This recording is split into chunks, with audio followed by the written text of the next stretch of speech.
Voici l'histoire d'un homme qui a découvert l'amour et le don de soi d'une façon inattendue.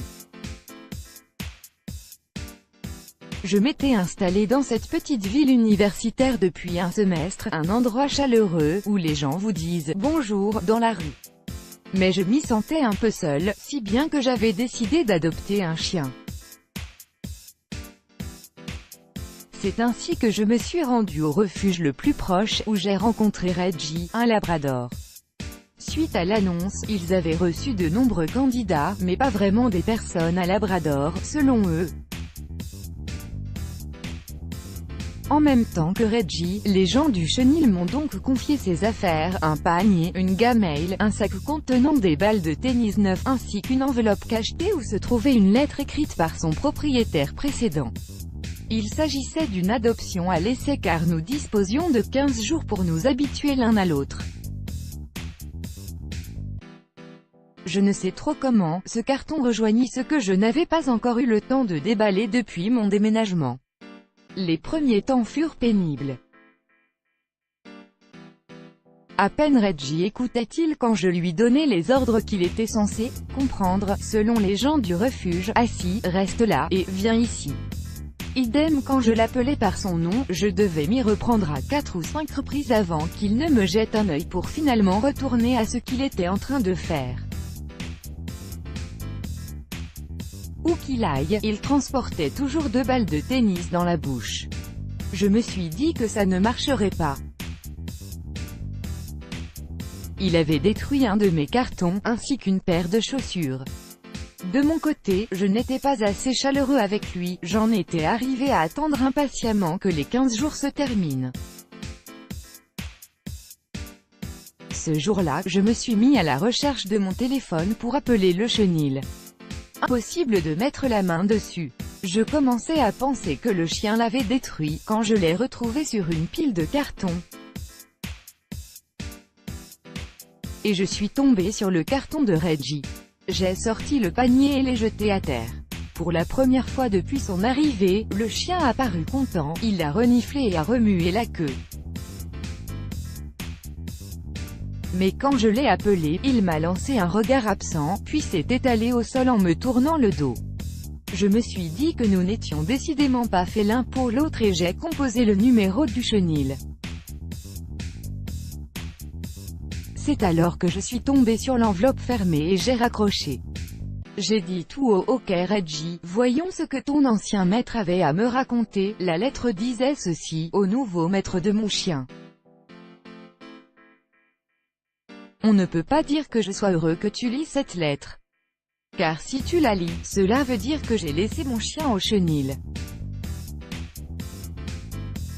Quand j'ai déposé ses affaires dans le coffre, il a compris que ce n'était pas comme d'habitude, que tout cela n'augurait de rien de bon. Et il avait raison. Alors, je t'écris cette lettre pour te parler de lui, pour que ça aille un peu mieux. Pour commencer, comme tu as déjà dû t'en apercevoir, il adore les balles de tennis et il lui en faut le plus possible. Il en a toujours 2 dans la bouche et essaye d'en gober une 3e, jusqu'à présent, il n'y est pas parvenu. Où que tu les lances, il ira les chercher. Alors prends garde à ne pas en envoyer sur la route. Une fois, il a failli se faire écraser en allant en récupérer une. Deuxième chose, les mots auxquels il obéit.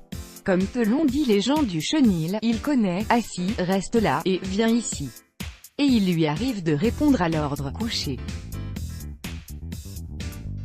Il sait aussi donner la patte et obéit au signe de la main. Il reconnaît les mots « balle »,« croquette » et « os » parce que je lui ai appris à obéir en lui donnant des récompenses. Si tu veux vraiment qu'il t'écoute, le mieux est de lui donner des morceaux de saucisse. Côté vaccin, il est à jour. Le vétérinaire est un type sympa. Appelle-le si tu veux récupérer son dossier. Là, prépare-toi à des moments difficiles pour le faire entrer dans la voiture. Je ne sais pas comment, mais il le devine toujours quand c'est là-bas qu'on le conduit. Dernière chose, sache que je ne suis pas mariée et que je n'ai pas d'enfant.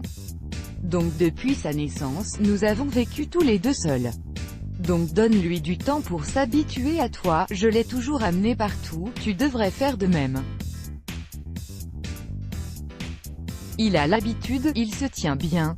Il aime beaucoup sortir et la compagnie des gens, surtout la mienne, j'imagine qu'il lui est très difficile de s'adapter car il n'a jamais vécu qu'avec moi. Alors pour vous aider tous les deux, je dois te dire la vérité. Il ne s'appelle pas Reggie, j'ignore pourquoi j'ai donné ce nom aux gens du chenil. Ce que je sais, c'est que si je leur avais donné son vrai nom, cela aurait voulu dire que je ne le reverrais plus jamais. Que jamais je ne partirai le récupérer. Mais si tu lis cette lettre, cela veut dire qu'il a un nouveau maître, alors je dois te donner son nom. Je l'ai appelé Tank, parce que c'est ce que je conduis. Si tu habites près du chenil, tu as dû lire mon nom dans les journaux.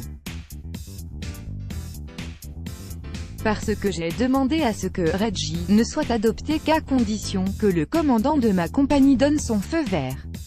Mes parents sont décédés et j'étais fils unique, donc je n'avais personne à qui confier Tank.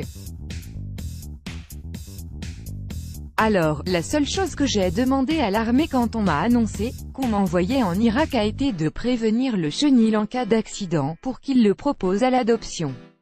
Par chance, mon colonel aime beaucoup les chiens et il m'a promis qu'il s'en occuperait lui-même.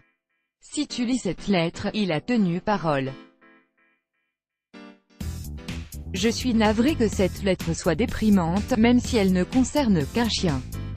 Sauf que tant qu'est la seule famille que je possède, j'espère que toi aussi, tu l'incluras dans ta famille et qu'il finira par t'aimer comme il m'a aimé. J'ai emporté avec moi cet amour inconditionnel afin qu'il m'inspire pour que je puisse me sacrifier moi-même pour protéger les autres. J'espère être aussi dévoué envers mes camarades de combat qu'il l'a été envers moi. Ce soir, je pars au front. Je ne crois pas que j'irai dire au revoir à Tank une dernière fois, j'ai assez pleuré en le déposant au refuge. J'irai juste jeter un œil pour voir s'il a réussi à engloutir une troisième balle. Bonne chance avec Tank. Occupe-toi bien de lui. Et le soir, ajoute une autre caresse de ma part pour lui souhaiter bonne nuit. Merci, Paul Mallory, l'ex-bloc ADS, Y.